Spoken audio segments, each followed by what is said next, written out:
Welcome to the deep dive. Today we're really getting into something profound. Anand Karaj, the Sikh marriage. Our thinking draws on some great sources. Palji's PhD research from University of Sikhism.com, and of course the timeless wisdom from the Guru Granth Sahib itself. Foundational texts, absolutely. So our mission here is to kind of unpack how these unions offer spiritual grounding, especially for young people today figuring out love and identity. It's a fast world. It really is. So maybe ask yourself this as we go. What strikes you about how traditions like this adapt, or maybe sometimes struggle to? Yeah, that's the key question. And just to lay the groundwork real quick, Sikhism, founded late 15th century, it's monotheistic. Right. Core ideas are oneness of God, equality, living honestly, humbly, staying connected through name the divine name or essence, and soa. Soa being selfless service. Exactly. Active compassion. Think ikathay, one God, everywhere. Nam japna, meditating on that name, really contemplating it. Kirat karni, honest work. And vanchakna, sharing what you have. So it's a whole way of life, not just beliefs on paper. Precisely. A lived spiritual journey. Okay, so with that framework, marriage itself.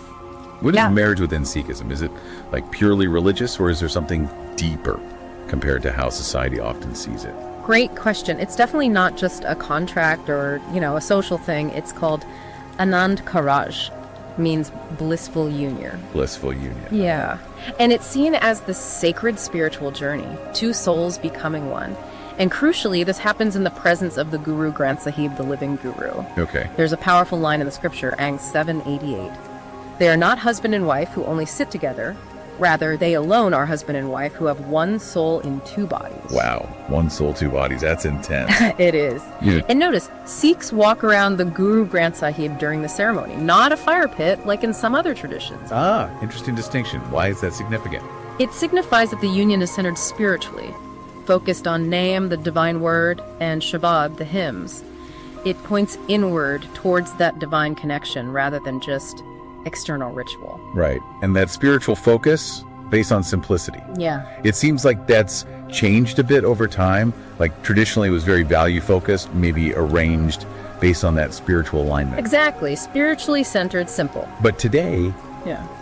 well, you see the pressures, the showmanship, the huge events, sometimes maybe even a lack of real understanding among younger folks about what it all means. That's a real tension. And this is where the core teachings like the Four Lavalan becomes so important, almost like an anchor. The Four Levant, tell us about those. How do they speak to this? They're the heart of the Anand Karaj ceremony. 4 hymns, each marking a stage of spiritual growth towards union with the divine and with each other. Okay, stage by stage. So the first love, that's about commitment. Committing to the Guru's path, building your life on values like humility, not letting ego or status drive things. Step 1. Yeah. Commit to the path together. Makes sense. Then the second love. This is about growing in love, but also, importantly, detachment from ego. Letting go of that worldly pride, those toxic expectations that can really poison a relationship. Getting rid of the baggage, kind of? Sort of, yeah. Spiritual baggage, ego. Then the third love deepens the yearning. Finding real joy in being spiritually aligned together. Realizing happiness comes from that shared higher purpose. A deeper connection. Exactly. And finally, the fourth love. This represents complete spiritual union and peace. Becoming one in spirit, grounded in Waheguru's God's will. So it's a progressive journey laid out in the ceremony itself. It is, and it really emphasizes, for you listening, that marriage is this shared spiritual journey. It's not a destination you just arrive at after the wedding. That journey sounds beautiful, really profound. But okay, let's be real. We look around today. Yeah. How does this deep spiritual core square with the, frankly, huge, lavish weddings we often see? Yes. And this is where our sources get quite critical.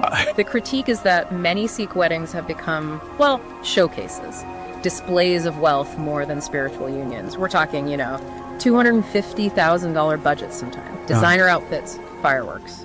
$250,000. Wow. Yeah. And it stands in such stark contrast to those core Sikh values we talked about. Humility, simplicity. And it must make it harder, maybe for young couples who do want that spiritual focus, to find partners on the same page when there's this pressure for extravagance. Absolutely. It creates this tension between authentic values and societal or even community pressure. It makes you stop and think, doesn't it? That kind of money. Yeah. What else could it do? Precisely. The sources actually offer alternatives. That $250,000, it could sponsor, say, 200 students' education for a year, Wow. or fund critical medical treatments, feed maybe 1,000 families for months. It puts it in perspective. Definitely. And the sources mention Langar, right? Yeah. The communal kitchen. Yes. Langar is held up as the highest form of divine celebration. It welcomes everyone, totally equal. Everyone sits together on the floor. It's done with love, with humility, not for status, not for show. Sacred service. Such a powerful contrast. Okay, so wrapping this up, as you, our listener, think about your own blueprint for relationships, what's the core takeaway here? I think it's that a true Anand Karaj, the way the Gurus envisioned it, is about building a home, a life, where the Guru Granth Sahib is truly the center.